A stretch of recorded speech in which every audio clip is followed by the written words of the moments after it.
Good evening and welcome to our live members surgery. And of course, you might be consuming this surgery as a recording later through Facebook, YouTube, Twitter, and our podcasts. My name is Scott Haslam, President of the Leeds #1 Amalgamated Branch of the Communication Workers Union. So we would we'd really like you to help us maximize participation.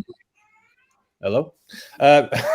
Maximize the participation with this stream. So if you can help by liking our CW Leeds #1 page and Northeast regional pages, subscribing on YouTube and all the various social medias that we've got. And also, if you want to watch that podcast, it will be on your preferred podcast, searching CW Members Surgery. Now, in tonight's show, I'm joined by the Young Worker NEC member, John Carson, and the retired NEC member and veteran trade unionist, Norman Candice. Congratulations on your respective elections, and thanks for accepting the invitation for tonight's surgery. So tonight we're going to be talking about a few things, not least some pension, about pension in general, not specific. We're no longer advisors. And we're going to talk about your priorities on the NEC and much, much more. So please don't be shy. We'd love to hear from you with your questions and comments. Now, the surgery is designed to give you the opportunity, so do help us mould the future of the CDU. So let's get this session going. And, if we can have a comment about what you'd like to call this show. We did have some ideas of maybe see no evil, hear no evil, speak no evil, or perhaps the good, the bad, and the ugly. And we'll let you fight that out for who's taking what title. But Norman, can I hand over to you? And if you'd like to give yourself a brief description of who you are, where you come from, how you've come to be where you are, and then we'll take it from the flip side from John, and we can move this session on. Okay, thanks, Scott. As you can see, my name's Norman Candy, official divisional rep in London. I'm from the Workers Amalgamated branch, which has now, over the years, changed into the London Phoenix branch. A lot smaller than when I first joined. As a result of changes that have taken place in London, new technology, etc. After getting elected to the London division, I then got elected onto the national executive and was on there for about 10 years, and the postal executive, obviously. And then following that, I was a job at CW headquarters as a policy advisor to Dave Ward, which I did for about 7 years. Then retired. I had 2, 3, 4 years of retirement, sitting indoors, doing decorating mainly indoors, doing the garden, taking the grandchildren to school. And then I sort of got re-involved in the union. Although I'd always kept contact and been doing a few things, I decided, right, I'm going to have to get back involved in the retired member section. And here I am, got elected this year, unopposed. Replaced, and I'd just like to mention this, replaced a very close friend of mine, Brian Lee, great asset to the union, great trade unionist. Brian was the first one to be elected onto the national executive as a retired members representative under the new structure. But unfortunately, for the period that he was on there, he was very ill and wasn't really able to do some of the things that both of us talked about. Pray to Brian and the contribution he made to the union.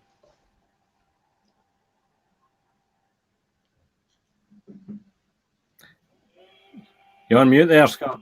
Go on. Yeah, it always gets me. Always once a month. So it was very nice there. I think that we had a few kind words there for Brian. I met Brian. He's a very nice bloke. Great loss to the union, and it's big boots to fill, really. If you're a better face. So, but there we go. So, John, when you'd like to take over, who are you,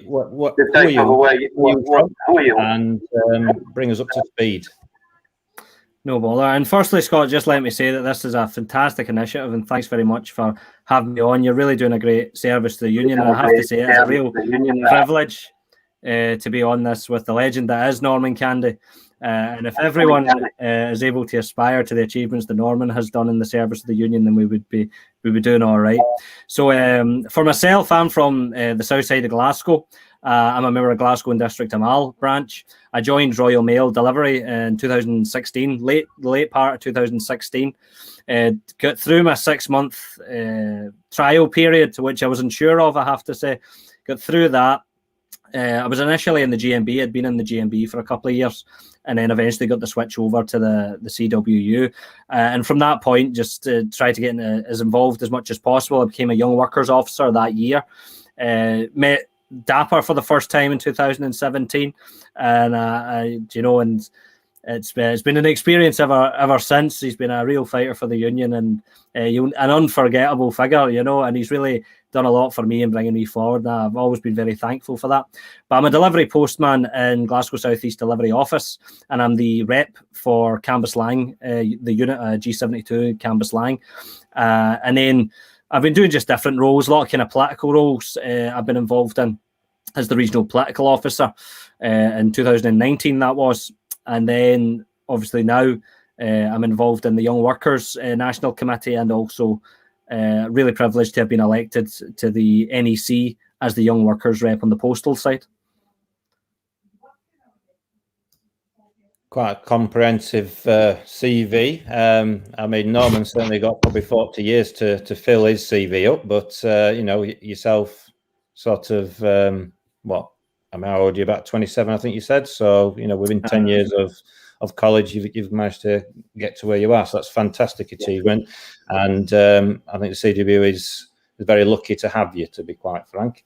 So, in terms of going forward in this session, so I think we've got an understanding of you two as individuals, and one area we wanted to consider was the priorities. Now, perhaps the priorities for you as a young worker may be slightly different, aligned to Norman's priorities as a retired worker. So ideally, I'd like to sort of explore some of those with the viewers tonight. So, John, we've had a pandemic. I think engagement amongst the young people has sort of died a little bit, certainly as in my branch, because we can't interact or couldn't interact. So the big challenges. Now, there's an opportunity there for engagement, isn't there, next month with the National Young Workers Education event. So what sort of priorities have you got? How are you wanting to engage with them, and kind of try and big up this education event for next month? No bother. I mean, first off, I would say, I have to pay tribute to my predecessor in the role, Luke Elgar. Luke's taken a brand new role, ran with it, and been very proactive. And he's, a well-known figure, has used social media to a really, really high degree, and in terms of rolling out engagement. And it's following on from that. Luke obviously looked at a kind of, I forget the phrase now, mentoring, sorry, I've got it now. He's looking at a mentoring program, making sure that, the future of the union is secure in terms of there are always, highly, skilled activists are filling, and we've got the right talent coming through to fill positions and within the union. But where I would like to obviously push beyond that, and it is touching on the COVID issue, is the fact that we have obviously encountered a lot of gaps in communication because of COVID. Everyone's been focusing on, especially in delivery, and people that I would know have been focusing on getting, clearing offices by delivering test kits, by the Sunday parcels scheme, try and trial this, and now we have all this revision activity. So there's a lot of focus has been in the workplace and in getting by in the day-to-day. And we've then obviously lost a bit of touch then with the more wider, you call it the political development angle. So what I think it is my role now is to go beyond the mentoring stuff and to look at trying to capture the broad mass of the young workers membership to try and get them activated in the union, involved in the union. And I think as well, it's about touching on a demographic challenge. The fact that, figures consistently show the trade unionism is improving in the public sector, but not in the private sector. Now, young people and people I grew up with will be more heavily involved in the private sector. The old traditions are falling away a wee bit. You know, some people's, their grandparents might have been, you know, very committed trade unionists, even maybe their parents. But that 80s, that Thatcher generation has started to have an impact. And what we need to do is to capture as many young workers as possible and use the base that we have within Royal Mail and within our and these workspaces that have been protected, who have been defended by, you know, Norman's generation, the generations before. And it's about, you know, we need to focus on securing the future and protecting the past. And the only way to do that is to activate as many young members as possible, not just, you know, people like myself who would have came into the Royal Mail and would have came into the union from a politically active background, in the sense that I was personally involved in politics. I didn't come from a Labour movement family as such. My family were Irish immigrants and would have, you know, been, well, saying that, a great uncle of mine was the Labour candidate for Ireland in the 1940s, Northwest Donegal. So there is a bit of a tradition there, but he passed away long before I came on the scene. So, you know, but a lot of people will carry their involvement through the family. So as well, it's about capturing people like myself who might not be political in the background, but have, you know that there's challenges, know there's injustices, want to fight them and want to stand up for their own rights. And I think the union is about opportunity, giving opportunity to all workers, but especially young workers, whether it's healthcare, welfare, education and protection of the rights at work. When we see the conditions that people are working in the hospitality sector, no rights, no protections, we need to make sure that there's a lot of young workers coming in and out of Royal Mail, for instance. The attrition rate can be quite high in places. What we need to make sure is that even in those circumstances that we are getting young workers in, we're getting them trained up in the culture and the rights that have been won over the years, and that when they may well leave, they may use, you know, Royal Mail as a stopgap in many ways, that if they go forward, at least they're capturing that union ethos, that collectivist ethos. So my priority is to try and reach out to the broader mass. And this event that we have coming up in October in Newcastle, that is going to be one of the first major steps in reinvigorating the young workers and bringing the young workers in. So that's the 22nd and 24th of October in Newcastle. We need all the branches desperately to send people. We need, you know, we've got a minimum number we need to fill. We're not hitting that number. There are so many young workers in the union, and branches need to be very proactive in getting people and giving them the opportunity. There might be people that are not interested. They might go at that weekend, never come back again. But the thing is, you send 3, 4, 5 people, you might get 1 or 2 of them, but those 2 could make a difference. That's what we need to do, I feel, and that's what I'm looking forward to doing as well. Excellent. So we're very nice that you paid tribute to Luke there, because he did do a very good job under difficult circumstances with the pandemic and the isolation. So there's some similarities, I think, with what's affected the young workers, and particularly as retired section and the older end of society, really. So been very isolated, and communication has been engagement, as in face-to-face engagement, just hasn't happened. I know our retired section secretary Danny, who's the regional lead as well for the North East, it's been very, very difficult to engage with those members because they might not be tech savvy and such. What sort of experience of Norman do you think that how that them communication hurdles have affected our retired section?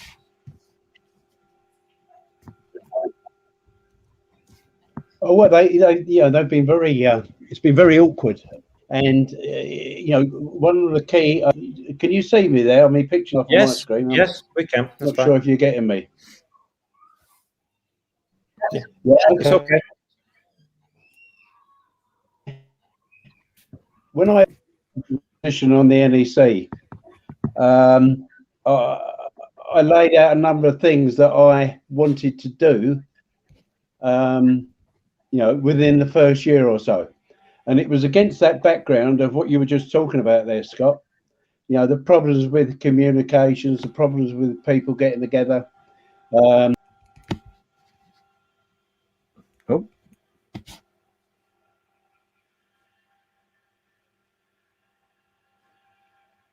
You're on mute, Scott. Yes. Thanks, John. It's good job there's one professional amongst three of us. Yeah, I think Norm will be just putting some money in the token meter and he'll be back on shortly. But in the meantime, we'll sort of cover off some of the other bits now. In terms of mentoring that you mentioned earlier, John, I've got to admit that is, I think, a key thing that needs to happen. And it doesn't necessarily, in my view, have to be mentoring amongst young people. It can be just new reps, and that's kind of a discussion we had a few weeks ago with Luke and the rest of the executive that's newly elected. So absolutely key is mentoring. It's something that I'd like to see more of within my branch and as well. Are we back, Norman? Are we okay? Yeah. So what I was saying is that communications and what you mentioned there about the inability or the difficulty has been for people to get together. That's what I want to concentrate in the first 12 or 20 in the first year or so, and that means having regular meetings of the National Retired Members Committee at least once a month. And with new technology, I can't see any reason why that can't be done. Now, like John, I only took the position up last week, but as soon as I get an opportunity, I'll be speaking to the relevant people at headquarters and making sure that the first thing we do, as soon as possible, we have a meeting of that national committee. Then also, I want to arrange meetings of the national committee and the retired members' leads. Now, we had one of these meetings about a year ago, or maybe less than that. Very good, very well attended as well. And I want to make that a regular thing. I want to make at least 4 of them a year. So, so that although people can't meet, and a lot of our retired members have a problem traveling anyway, we'll have an opportunity to discuss the things that we want to deal with and getting people involved in campaigns, etc. The third thing is a lot of our members were not happy when the link stopped being sent to their home addresses. Now, there's a number of reasons for that, and we might not be able to recreate the link exactly as it was, but we do need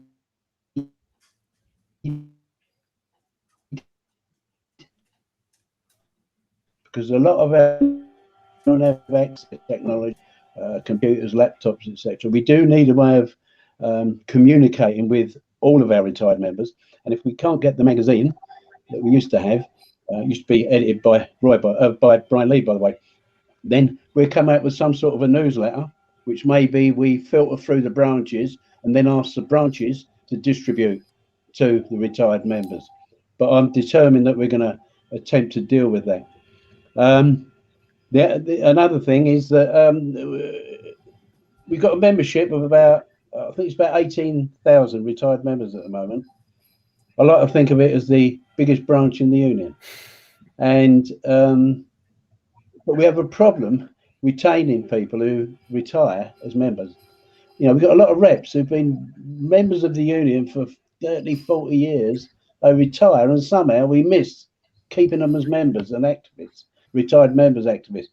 So we need to deal with that. And, I think we're going to look at ways of how we can improve retaining the membership. And another thing, and I should be able to get this off the ground pretty quickly. I want to set up a dedicated helpline, a phone number which retired members can ring. And I mean, it's going to be me at the other end of it, but if I can't deal with it, I might be able to point them in the right direction, which might be their branch, or it might be the legal department, or it might be something to do with, social services or whatever. So I want to get that off the ground as quick as possible. Campaigns and pensions at the moment, triple lock, winter fuel allowance, freedom passes. We need to be involved in them campaigns, and I want us to be at the forefront of them campaigns. There's a lot of organisations that represent elderly people and pensioners, but not that much from the actual trade union movement. And I think that needs to change. So it means getting more involved with the National Pensions Convention and other organisations that support elderly people and pensioners, and make sure that we play a full role in that. And lastly, make sure that the role and influence of retired members in the National Union is enhanced, supporting people like John and the other people who are the future of the union, who are coming through. And I see the role of people like me and retired members, to where we can help people and encourage people and offer them assistance, but don't stand in their way. We need space in this union for the youngsters to move through, and I think that's very important. Excellent. Well, I'd like to pick up on a couple of the points that you've mentioned. So in terms of the call, the number you talked about, perhaps giving out your personal mobile. Apologies, my daughter's in the background somewhere. So perhaps you'd be giving out your personal mobile. I don't know, and when you're out on the train or the bus or the tube, you'll be speaking to our members section, which is quite an honourable thing to do. But there is actually a portal, isn't there? A microsite specifically for the retired members and the young workers, for that matter. So what we can do is illustrate where it is. So where the link you'll need if you want to go onto the retired members microsite is on screen now. So that's http://rm.cw.org, and that'll bring you up to this page. And what it's got there is some contact for the department in charge. It's not your number, Norman, but it's the number relative to the SDGS, Tony Kearns. But on there is links to the roundup, and I thought that was quite an interesting page, because what that actually does, it gives you a summary of the things you're actually actively doing as a committee, and it's very simple to navigate. It's very easy to navigate, and there is lots and lots of information there that you're being part of. But equally, and we don't want to forget about the young workers. The young workers link is very, very similar. It just replace the RM with a YW for young worker, and then that'll get you to this page. Now, perhaps this wants updating, because I think we point out we've got Luke Elgar there, and it's so old he's got hair. But there is a lot of information on there, and I'm sure John will be one of the first things he'll be able to do is certainly put a blog on there or do some information. But that is the portal, and interesting enough, we think of as many young people as we do retired members. We look at that as a statistic. So yeah, there's some information there that members can access for whatever side of the pipeline we are, whether we're coming into the company as young people or wanting to retain as membership as retired workers. So there's a portal there, and you're talking about that communication. Now, would you think as well that using the branches, we have a ULR, don't we?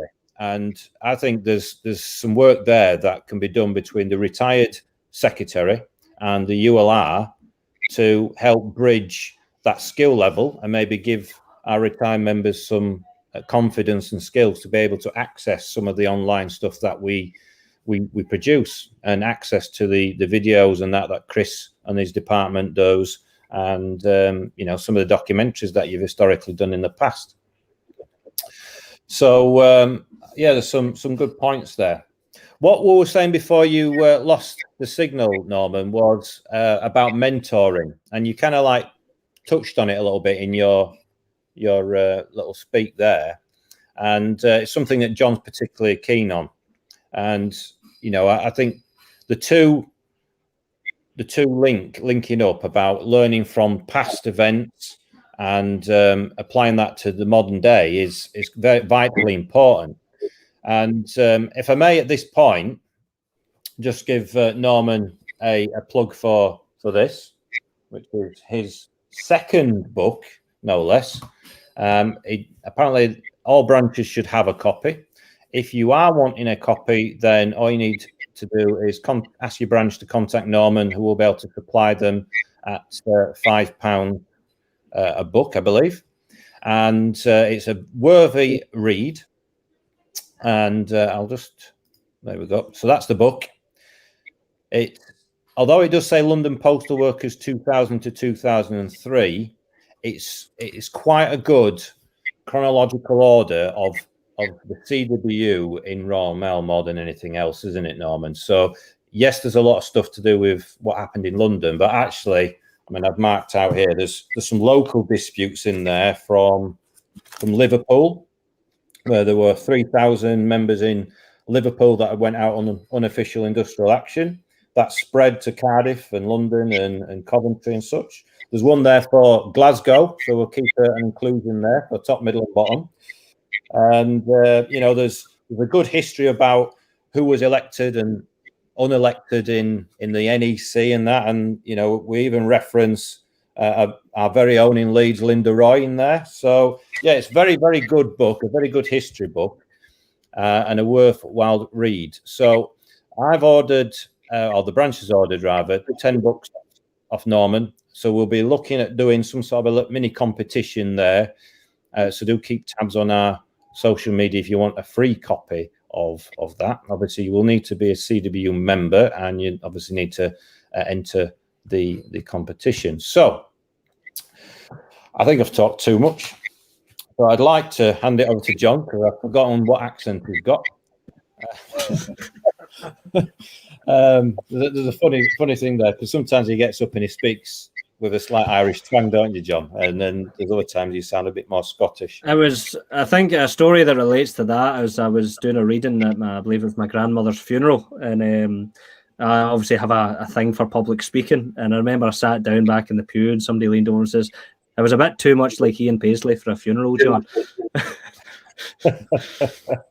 So, right. So in terms of some campaigns then, so like, John, Norman's touched on the triple lock, and I think we'll come back to that in a bit. But John, in relation to pensions and such, that's one aspect really, isn't it? That's affecting young people, but not now, but it's in 40 or 50 years, depending how old they are. And, the CW has spearheaded this CDC scheme, a collective defined contribution scheme, which sort of prides itself on dignity and retirement. And, if you look at what's happening in government now with the increase in national insurance contributions, there's evidence there suggesting that's going to disproportionately affect young people and young workers more than the older end, or particularly our retired section at this moment in time.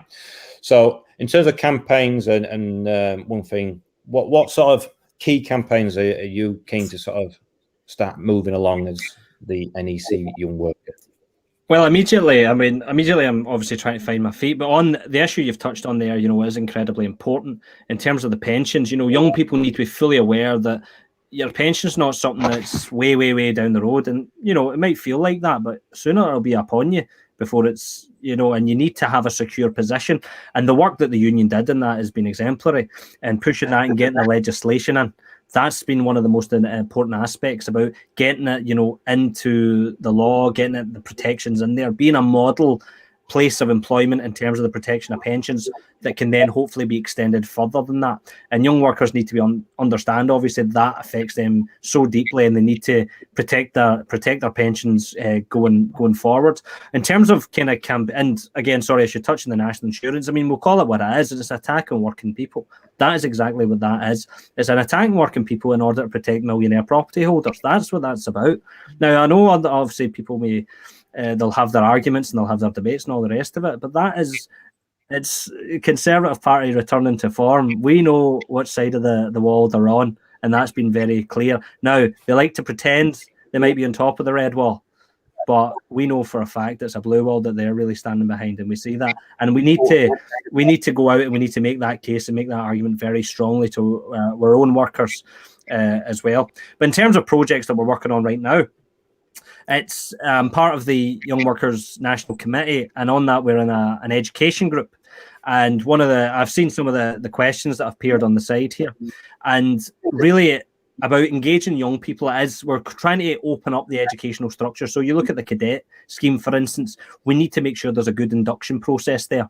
And this is something I think that's really important when we're working with retired members as well. And like I said, it's about, protecting the past and securing the future, and about inculcating the culture of collectivism, the culture of trade unionism, the culture of the labour movement, bringing those values in and getting people familiarised with them. Now, the best aspect of that is obviously in struggle, in areas where people are standing up against injustice. That's when they'll really feel a part of the collective community. But we need to try our best to kind of come up with educational schemes that will bring in as many people as possible and try and share those values. So that's our immediate priority, and I'm really looking forward to working with Kate Hudson, Lee Wakeman, and the Education Equalities team.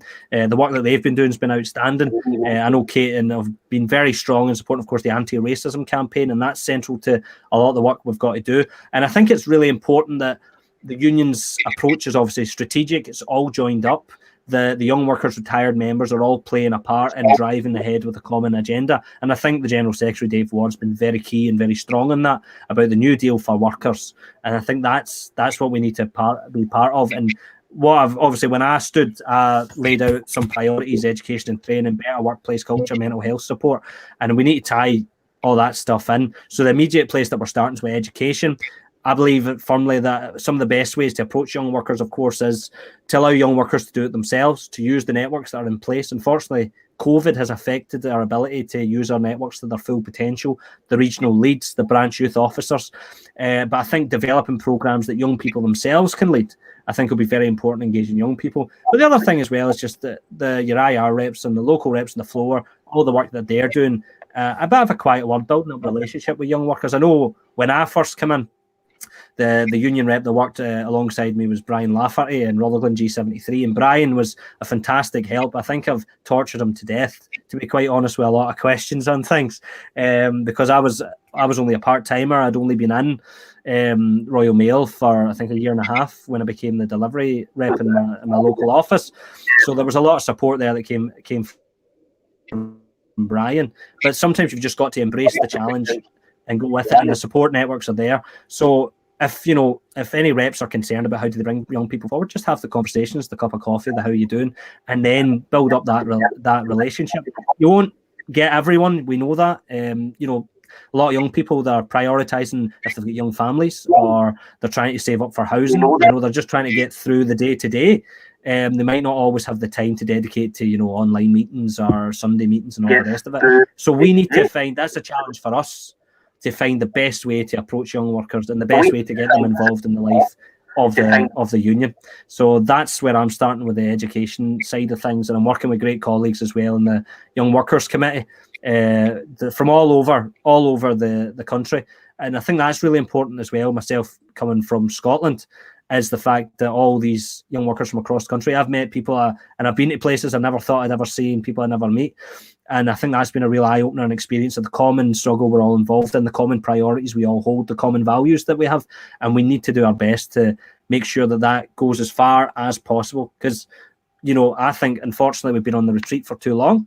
And I think that the periods in the early 2000s, where there was a lot of hope that was never truly delivered, I don't think we made enough of a step forward in, entrenching the labour values in the country. And I think, the government at the time, I felt there was a bit of an aspect to some of the complacency. There was an assumption that they'd cracked the code, they would win elections and all that. And I don't think that's been the greatest, for working people. I don't think that's been the greatest standard barrier. And we've seen some of the impacts of that even today. So we need to overcome a lot of barriers that people might not see the labour movement as their natural home anymore. And that's something we need to approach firmly as well. Excellent. I apologize. I think Norman dropped out again. I think he is trying to reconnect. But I think you said some strong things there, John. I mean, particularly, I've made some notes about, the collectivism side of stuff, and, coming together as one entity, as one union. and that the young workers side and the retireds were, and the mainstream and all the different subcommittees, all the different regions, all firing off the same hymn sheet, is very much in keeping with what Dave Ward's been set out really from the moment he took over as General Secretary. And I think that will be absolute key in driving forward an increase in I suppose trade union membership, and actually the environment post Brexit. Given how, I mean, my personal view is that I knew if Brexit happens, which it has, there would be a period of like recalibration almost, and I think that's what's happening now, and it's starting with a sector of the economy, which is the heavy goods side of stuff, that has been neglected for years, to be quite honest. And it's not just years in my lifetime. I think it's years in, my parents and probably, your grandparents' time. It's just it just needs a complete overhaul. So what that's now spiking into really is an initial wage war, supply and demand, for the free market people. They like this competition, but they don't like it when it's on workers' terms. That we want more money, but there's less of us, and clearly that's going to form into maybe inflation, and that's going to put more pressure on people's wages, and then the less skilled people are then going to want more money because they can't compete, and it's a real opportunity there, I feel, for the trade unions to step up. And particularly given the disproportionate amount of affected on young people, I think is a real opportunity to try and tune in to those young people. And under this one union structure, I think you bang on with that collectivism. Norman don't seem to want to come back on, so we'll see if he tries again. Is there? He jumped on and then has come straight back out. So, if I think there's some words, yeah. So I'll pick on something that AJ said, and it's coming back. It does cover off the young work. So he's written to all young members, as indeed we have in Leeds, although we've done it electronically as well as WhatsApp and one thing of all mediums, to try and encourage people to come forward to go to the young workers. Now, he's said that he's finding it difficult, and but he's got other young workers as industrial reps, and but they don't want to go be the youth officer. Is that an experience that you've seen in up in Glasgow, or conversations around the country, that once people switch onto an industrial role, that perhaps they don't want to engage so much with the young workers and maybe the broader context of a young worker and what issues? I suppose there's always that question, and people are always like, do you take the political role or do you take the industrial role? And you might see the young workers officer as the more political role. At the end of the day, IR comes first, I have to say. That's of which I'm most proud. I think it's the one that delivers the most in my experience, because of course it's protected, it's recognised, and all that. In terms of the young workers officer, there's sometimes I think there's a lack of clarity of the role. There's so much you could do with the role, but people don't sometimes know where to begin. But hopefully we were hoping, obviously, with redesign, the regional lead structure and all the rest of it, that would really come into play, and that would help enhance those roles. But look at it, that's why I'm saying it needs to be more than just officer roles. We need to try and get as many young people involved as possible, whether it is through branch events, whether it is using your local reps network or whatever. It's not about just can we find the one person for this role and then we're good to go. We need to find 5-10 people and then let them fight, if they have to, fight it out for the role. Because the end of the day is, and I know this from people that I've worked with and worked alongside, that have entered Royal Mail and, could be committed to the union, get trained up with the union and all the rest of it. And in a life, something happens in their life, they have to make decisions and they end up leaving us. And that leaves a gap then in terms of what the union has invested in. But we need to make sure that there's a bigger bigger base there. And I have to pay tribute to what AJ has done, going out and contacting. I think that's a great first step, but I think nothing beats that, conversations on the shop floor in terms of bringing people in, putting on events that might attract people. I think nothing should be ruled out. Not that, and our aim to try and get more people involved. If you want to get a band together and get a band or a social night on or something to try and get people involved, to get those initial relationships built up, I think that's a real important step. When I refer to the event in October, that isn't an exclusive event for youth officers or young workers officers. That is open to anyone at all under 30 that the branches can find. Even if the branches can afford to send 2 or 3 or 4 people, that's fantastic. All that matters to us is that we get the people in there, where we build up the relationships, and then we can start to look at, right, at the end of the day, trade union game's about numbers. The more numbers you have, the more strength you have. The more collectivism you have, the more you can do. So what we need is just to build that base and numbers, the raw numbers. If we get that, we can then use that in whatever way we see fit, building the relationships and doing the hard work. Excellent. Strong words yet again, John. I don't know what Norman's doing. It looks like he's connecting, but he's not connecting his mic or camera, it looks of it, so it won't let him into the studio. What I might do, I might try giving him a bell if I can put you on to answering some sort of question or cover off some other points, really. So have you ever been to the National Young Workers Educational Event? I have indeed. I'm trying to remember now when I was last at it, right enough. I think it may be, I was in Peterborough one year. Well, as I remember, we're talking in excess of 10 years ago when I last were there, but there is a sort of a general structure and almost like a bit of a break in the ice night meeting, typically Tony Kearns and Dave Ward on the Friday. Sometimes Dave might not turn him until the Saturday, and then you do tend to spring off into industrial executives, and so maybe if you can talk about some of them sessions that they might be expected to, what might be happening on that weekend, and then in the meantime I'll try ring Norman and see if we can get him on. All right.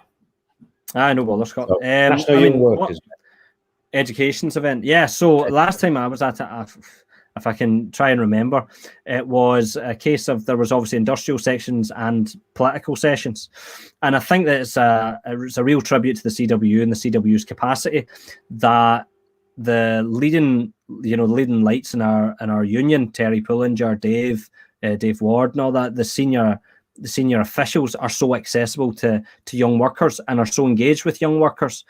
And I think that's incredibly important in building up, like I said, building up the relationship so people know exactly what it is they're dealing with, that we are all part of a common struggle. We're all part of a kind of common CWU family.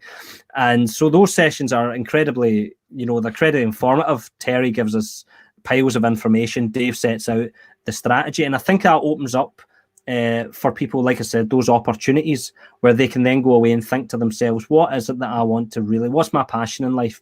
What is it that I want to pursue here? Will it be education? Will it be the political side of things? Will it be the industrial side of things? And of course, in the question and answer sessions, people who have had experiences on the shop floor and Royal Mail delivery offices, they can then obviously put the questions to Terry himself. And that's, I think, very good in making sure that the national officers and the leaders are always in tune with the shop floor. And I think as well, Chris Webb and the comms team have been very, very good in terms of making sure that outreach goes as far as possible. And we've seen what that can do when it comes to mobilisation for our campaigns, so that it's not just stuff that we're doing to fill up the time. It is literally stuff that we are doing so that when push comes to shove, we've got the networks ready and active and the skill base there that can to lead us in struggle. And it is leading through that struggle is what will protect, which will, protect the past and secure our future. That's what it's all about. And the education event, like I said, networking with people from across the country, networking with industrial officers and the leading figures inside the union, being part of the family. And of course, there's also and I think the really key and important thing is there's a lot of hard work, there's a lot of education, a lot of information you're receiving, but there's also good social there. And I remember the first social I ever went to, I'm sure, was in Glasgow and was hosted by the Glasgow branch. And it was when I started meeting some, legendary young workers figures like, Will Murray, Conor McCann, Fiona Curtis, and all this. People who I now count as very close lifelong friends who I'll hopefully never lose touch with, and who I have so much in common with. And I think that, you'll meet people and you'll be influenced by them. Hopefully you influence them. You get that two-way relationship. But they're people you'll never forget, and they're people you'll always work with. And like I said, like a family. So, like I say, anyone wants to consider it at all, that I really appeal to them to just put their name forward. Get in touch. Branches get in touch with young members. Young members get in touch with the branches. It's an experience you'll never forget, and it's something that's really important on a serious note as well. No, I've got to share your passion there in terms of people that you meet there.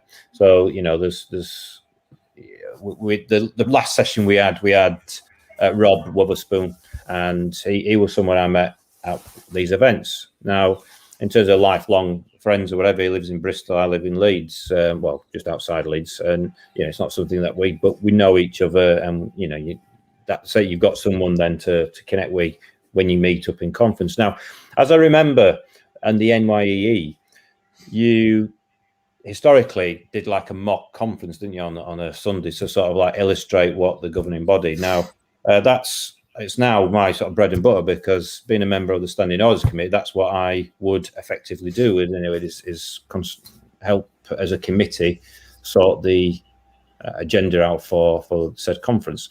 So, given that we're on the cusp of a online virtual conference, will you be emulating a virtual conference on the Sunday, or will you be doing an actual one, or is the detail not sort of finalized as yet? The detail is out. I'm trying to remember it now to the best of my ability. The Lauren Townsend, who's taken a lot to organise this, has published the agenda as such. So it's the usual structure. And of course, thank you for reminding me, there is the mock debate side of it. And I think, again, that side of it is incredibly important, that members appreciate the democracy of the union, that the democracy of the union is about the members themselves having that say and having the actual control, not just, obviously, like I said before, building up the relationships and question and answer sessions with the officers, but also having the accountability, the transparency, and that's the values we hold. And the mock debates are very crucial with that, where we learn, how to build up motions, how do you change, the future of the union. It's not just passive, the relationship with the union. If you're going to get involved and you want to, represent your members to the best of your ability, you need to be able to affect change, and the best way to affect change in our process is obviously with motions to conference and having those discussions out there with our colleagues and our comrades. That's really important. And to be fair though, it's not all serious. We also like to make it fairly light-hearted. I've gone and taken positions and motions which I wouldn't necessarily hold, and you try and obviously relax the atmosphere. I'm trying to remember specifically if there's any motions that people particularly. There was something. I think there was something I was trying to defend Jacob Rees-Mogg or something at some stage. A kind of a titan of trade unionism, or some kind of very warped affair it was. But it was about just making it lighthearted, letting people relax, get into the swing of it. Not everyone obviously is always very confident in public speaking. I've managed to develop it just from my school days, I suppose. So it's good just to create that atmosphere, and just for people just to give it their all, find their passion, find what's their real groove, and then that gives them the opportunity to explore that before then going to our general conferences and our industrial conferences, and allow them then to try and take their place within the life of the union. Excellent. So that's been excellent. Actually, we've managed to wing it, Norman. We've managed to wing it between us. We've managed to keep the wheels turning, the cogs going. So viewer numbers haven't dropped off too much. So that's thing. It has dropped a little bit because I think they've all tuned in for you. But I'm joking, John. I'm joking. So yeah. So you're back. Excellent news. Right. So we've covered off in quite detail about the National Young Workers Education event, the sort of structure and that. I do think that you should have a little section in there, Norman, just to talk about whatever the because particularly we've got the 50-year anniversary of the 1971 postal workers strike, which again is the general secretary at that time was from Leeds, wasn't he? Thomas Jackson. So yeah, and in your first book, do you cover off about the 1971 strike, or is it just more of an overview? And what sort of work have you been doing with Chris and Dave in terms of documenting about the 50-year strike anniversary? Well, yeah, I do cover off quite extensively the 1971 dispute in my book. I've got to just get a copy of it here. You can see. Oh, you can't see it. But anyway, that's I spent quite a bit of time on that because it was a very interesting dispute. Tom Jackson himself was a very interesting leader, and despite some criticism he got as a result of the outcome of the 1971 dispute, there was a tremendous amount of loyalty to him personally. And of course, in society in them days, trade union leaders were big figures, and he was one of the biggest figures in the trade union movement. Him and people like Jack Jones, Hugh Scanlon, Clive Jenkins, they were regular. They were regularly on the news night and the evening news. They were asked their opinion on almost everything. And I wasn't actually involved in the 1971 dispute. I was in the building trade at the time. So I was involved in the building workers strike in 72. But my brother was involved. He was a rep, and he was on strike for the duration of the dispute. It was a very significant dispute and a very important dispute, politically and industrially. And although people will argue that the union didn't achieve its objectives, in the following years, its massive improvements were introduced into the job, in terms of terms and conditions, the role of the union in the industry, etc., and pay.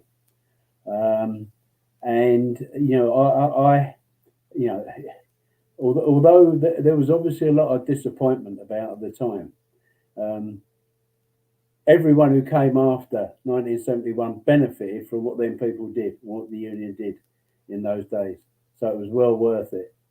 Now, we also, quite recently, and I don't know if you got a copy of this, but we produced a booklet with some interviews with 5 or 6 people who were involved in that dispute from all around the country.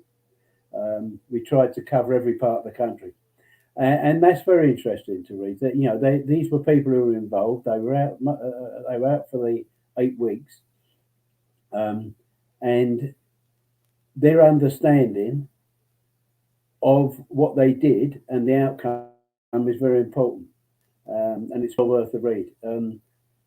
I would like at some stage to do some interviews with the same people, so that the union has got a record of what these people thought about the dispute.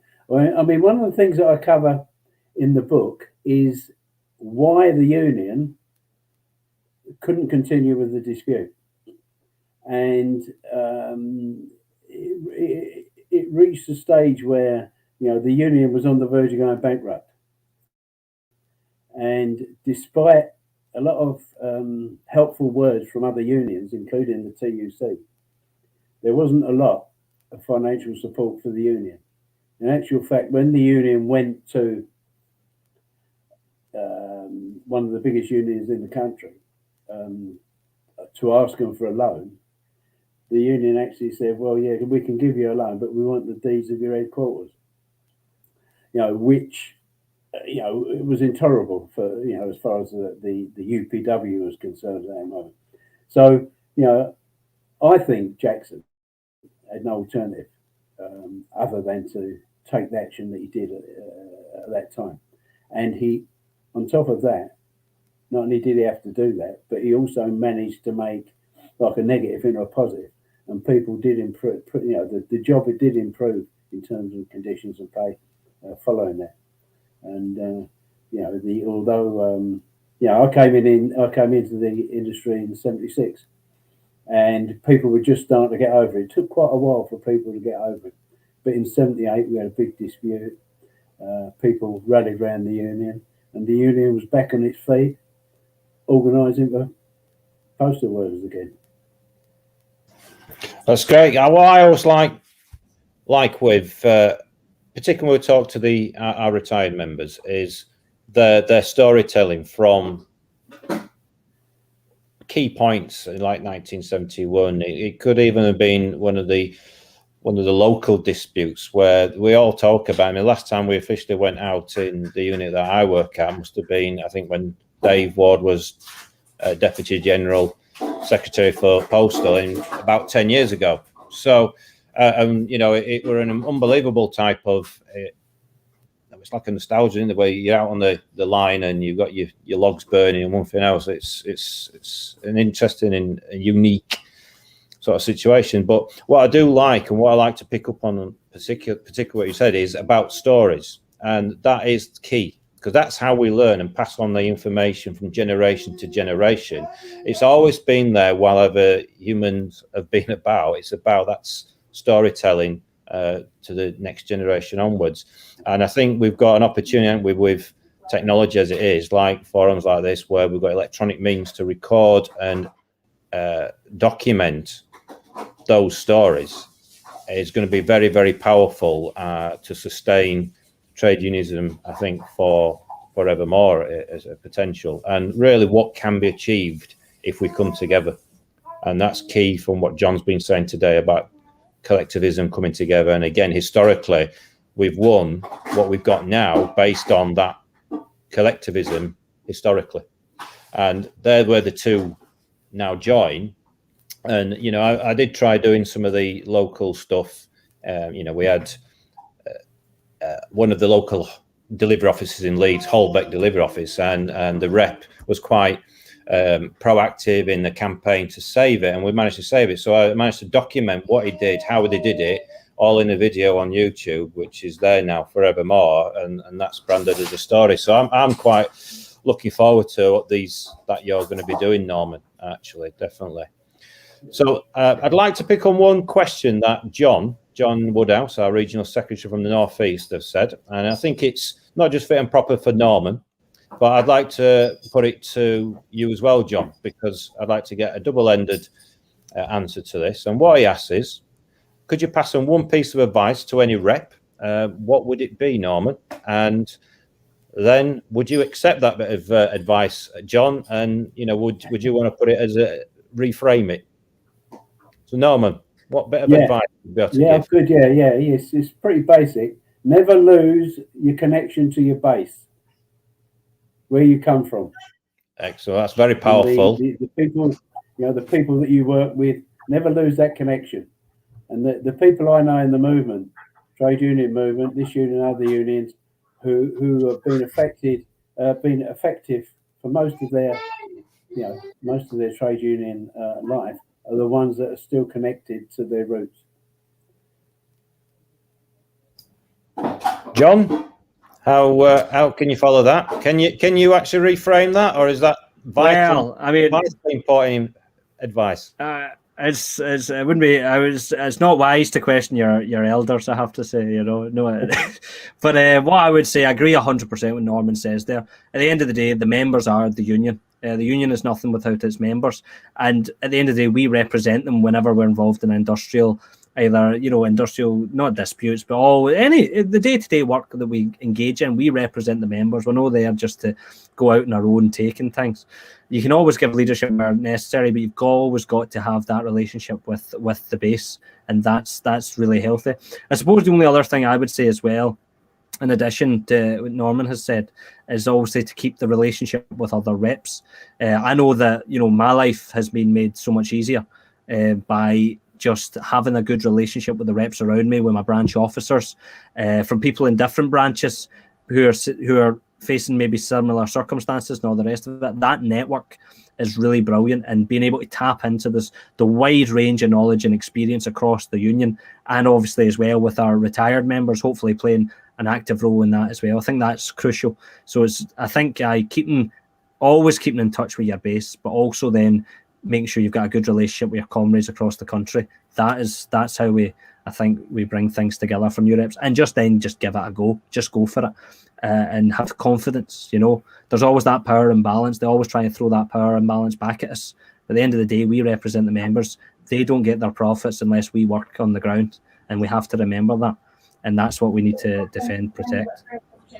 Excellent. So that's fantastic bit of advice from either end of the tail, and I think it's a fair point to cut it now at the video. So John and Norman, thank you both for coming, although we did have some technical problems. We managed to get through it together collectively, and so we really appreciate the feedback in tonight's session. The engagement has been fantastic. John will be looking forward to seeing any young people turning up at the Young Workers event in Newcastle next month. Norman will be looking forward to people looking at retiring to retain their membership and become a portability retired member, where there's some significant benefits there. So do check out the microsites. But if you have enjoyed our surgery tonight, do give it a like, a comment wherever you're watching it from, and do share it with your friends and colleagues on social media. So from the good, the bad, and the ugly, unity is strength. Bye-bye.